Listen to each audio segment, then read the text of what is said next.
de comparar visualmente. Ahora, ¿qué queda pendiente por hacer? Es la segunda fase o la última fase de este proceso. Es crear unas herramientas de análisis de esa información. Que eso es lo que tenemos que ponernos con ello. Es decir, que además puedas sacar gráficos. Que no solamente tengas los informes uno al lado del otro y digas, pues que es una comparación factible, que ya la puedes hacer. No es como si te coges una memoria de sostenibilidad del GRI, por ejemplo, de una y otra compañía, que dices, para comparar, pues estoy perdido. Está bien, hay una referencia y unos indicadores GRI, pero la única tabla que me da al final la memoria es una serie de indicadores y la localización en la memoria. Entonces, y hay veces que lo que es la expresión de ese indicador, como todos sabemos, no coincide en una memoria y en otra. Entonces, ¿cómo comparas eso? O sea, sería la locura, ¿no? O es la locura, en realidad. Entonces, ¿qué ocurre? Que con esta metodología, pues lo que tiene es una información básica muy bien definida y comparable de manera visual. Pero queremos hacer lo que se hace en información financiera y que se puede ya consultar en la CNMV, por ejemplo, en la página de la CNMV, en donde han desarrollado todo esto para los informes financieros, pero tienen además desarrollada una herramienta de comparabilidad.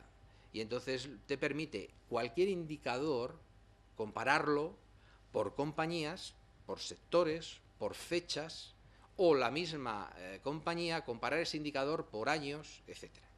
Eso es el siguiente paso, que es el que en este apartado, en esta parte, en este proyecto concreto de la asociación, nos queda por realizar. El siguiente proyecto, lo que decía antes, es ir de eso general a lo básico, y es el propio documento que estamos presentando y el estudio empírico que se ha realizado. Es decir, hemos intentado hacer ese ejercicio de pasar de lo general comprensivo a lo básico esencial, con una metodología distinta del estudio anterior, con una metodología que nos ha permitido seleccionar y definir unos indicadores clave referenciados, y explico esto ahora, a dos fuentes principales, al GRI y al ONTAC. Cuando en el grupo de trabajo, que luego ya nos contaremos con más detalle, se planteó el decir, bueno, hemos hecho una selección, tenemos una serie de indicadores, vamos a ver cuáles finalmente nos quedamos, entendemos que son los suficientes para recoger ese estado básico de la situación de la RSC, cómo los definimos, y si realmente, si ese indicador ya existe, si ya está definido por una fuente generalmente utilizada, ¿por qué vamos a inventarnos una definición que, aunque sea básicamente la misma, pueda incorporar alguna diferencia que nos pueda despistar o pueda hacer que las organizaciones digan, vaya, ya tengo que elaborar otro indicador más, además de los de es GRI, esto, el índice tal, índice cual?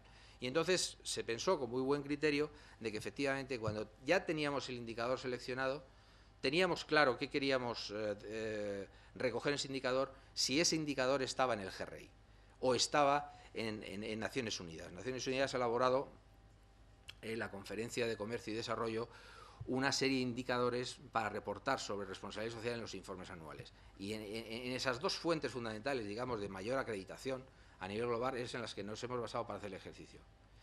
Al final veremos, y después de ese proceso que luego comentaremos, los indicadores.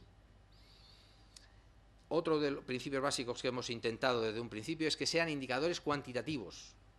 Sabemos que eso es un coste, efectivamente, porque en una realidad tan rica, digamos, de información, o que se trae a través de estos informes, hay veces que es muy difícil cuantificar o expresar en una cifra, y hay que utilizar un vocablo, hay que utilizar pues incluso una descripción.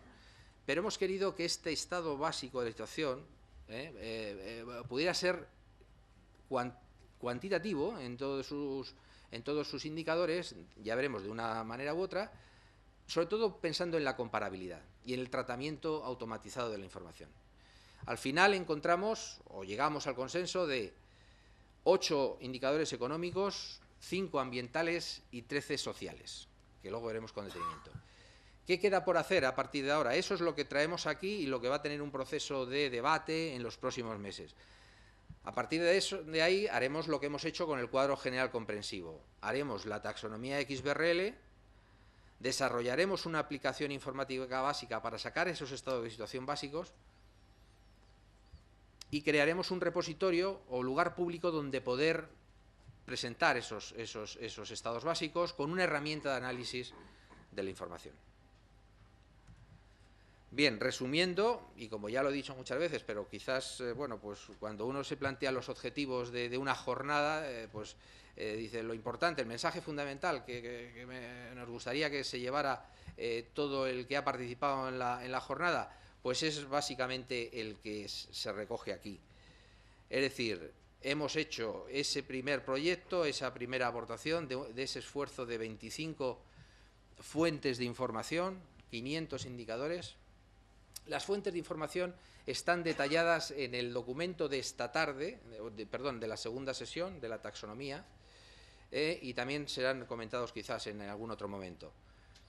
Pero ahí se han trabajado pues, códigos de buen gobierno, nacionales e internacionales, normas de certificación de ambientales, sociales, la guía GRI, las normas del Pacto Mundial, el propio marco conceptual de ECA, etcétera, hasta 25. Es decir, el ejercicio ha sido exhaustivo. Eso se llevó a la taxonomía para poder manejarlo, a la aplicación informática que decía, y para que ya la visualización, el primer output, se pueda compartir y se pueda ver por cualquier interesado. Ese informe XBRL que ya en la página web de ECA se encuentra en los primeros.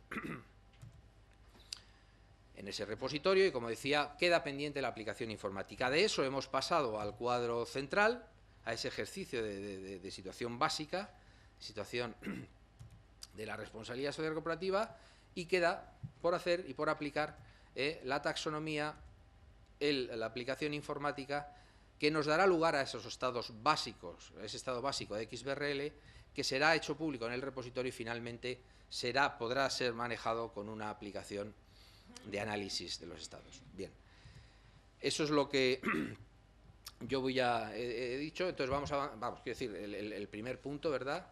Entonces ahora continúa Isabel hablando del segundo punto del borrador. Buenos días. Yo voy a exponer brevemente el contenido de los apartados 1 y 2 del borrador de documento que se presenta. En estos dos apartados lo que realizamos es un breve repaso, ¿no?, de qué sentido tiene la divulgación de información como mecanismo de rendición de cuentas, qué iniciativas existen a nivel nacional e internacional para fomentar estas prácticas de transparencia, qué problemas se han detectado y la propuesta de un procedimiento de normalización que permita corregir dichos problemas. Bueno, se pasa con... Puedes dar a la derecha. ¿Aquí? La flechita ahí, este es. No, es que no va. Ya he dado yo. No, pues, déjame el rato. Pues voy a ver el rato, sí.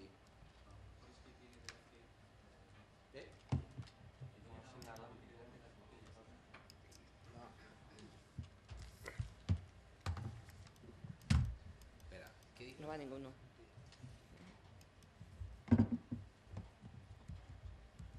Ahora. Ya. Vale.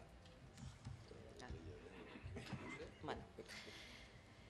Entendemos como proceso de rendición de cuentas o legitimización aquel mecanismo de control que tiene como objetivo que los distintos